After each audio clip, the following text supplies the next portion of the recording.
Yeah, right. Let's move on to the big Easter movie, Monsters vs. Aliens.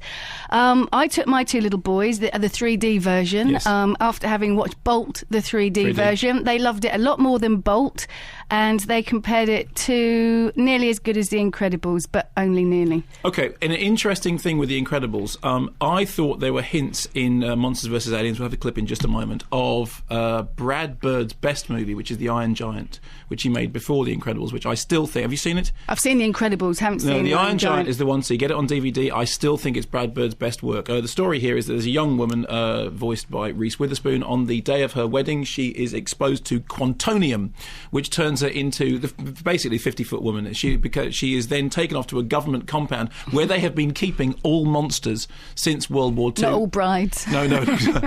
Well, yeah, so she's called... I think they call her Ginormica, and there's a whole bunch of other monsters. Hugh Laurie doing a kind of, a bug cockroachy thing, and then there's Seth Rogen as a blobby thing. Anyway, then what happens is the Earth is invaded by aliens, and the only thing the American government can do is to get the monsters who they've been keeping, tied up, to go and fight the robots. Here's a clip.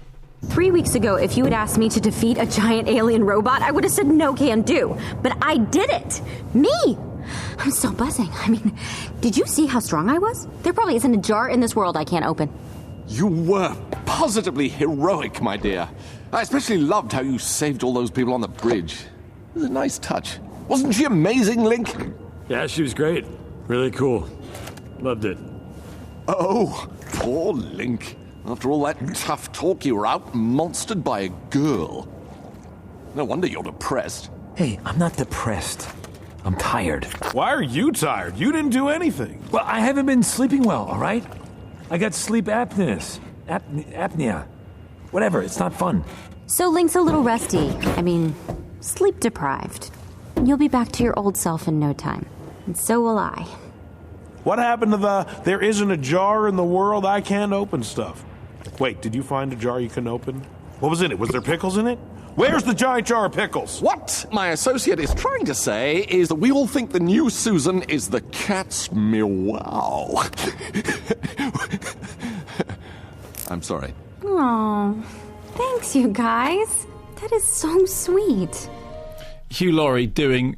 Hugh Laurie. Which is funny because in America he's now famous for being House, in which he doesn't do Hugh Laurie, right? In which he plays an American character with an odd accent. Have you seen House? No, I haven't. No, me neither. But I believe that he does play. But he's meant to be fairly convincing as an American. No? Yeah, although there have been sort of criticisms about his accent, but it's still really popular. Yeah, so incredibly popular. Anyway, so there he is as a Dr. Cockroach alongside Seth Rogen's Blob and Will Arnett's Missing Link. Now, here's the things you need to know. Firstly, the whole thing with 3D, which is really kicking off, as we all know, is that in the end it comes down to piracy, I think. The reason that we're being told by Hollywood that the great reason that everyone has to go on through 3D is because you can't pirate 3D movies, at least not at the moment. And I'm still not entirely convinced that 3D is the future. In the case of Bolt, they tried really hard to be immersive. The 3D was drawing you in. Now, in the case of Monsters vs. Aliens, they're not having any of that. It starts off with somebody batting a ball backwards, which of course is a reference to The House of Wax, the Andre de Toth movie, which is one of the very famous 3D movies. You look back at the history of 3D, you start off with like Buona Devil, which offered you a line in your lap, and then you get House of Wax and Kiss Me Kate and Dial M for Murder, and then later on we get the Friday the 13th and the Jaws 3D, but they're all to do with pointing. Why did that reference completely go over my head? The House of Wax?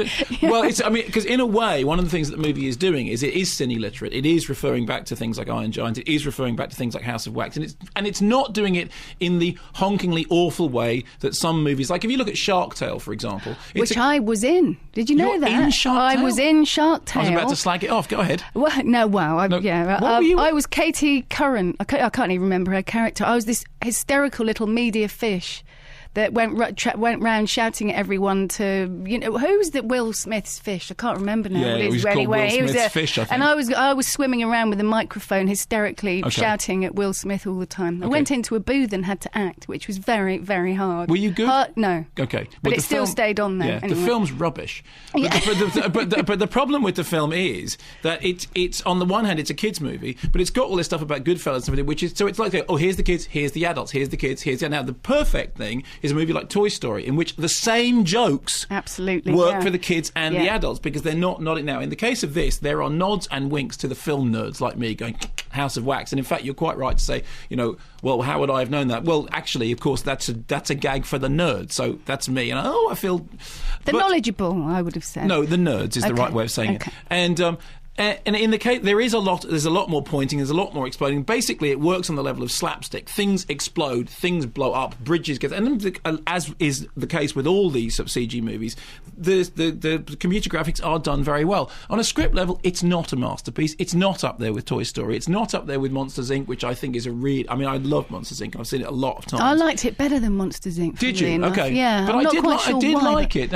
But you didn't like Monsters, Inc.? I liked Bob better in this than I did Okay. any of the characters really in Monsters, Inc. I'm not quite sure why. But your kids thought this was a good romp, and they enjoyed it, and they Loved it, liked it better than Bolt, Fine. liked it, and not as good as Incredibles. It doesn't surprise me that they liked it better than Bolt, because I think it is a more kid-friendly movie, because basically there's more stuff happening, there's more action, it's more light, it's brighter for one thing. I mean, Bolt is, in its colour palette, is quite a strange movie, and I think I enjoyed it perfectly well. The 3D is done very well, very pointy, but nothing. But it is done sort of technically well, and it's good fun. And coming up over the holidays, it's a good fun thing to see. Can I just say very quickly, we've got almost no time.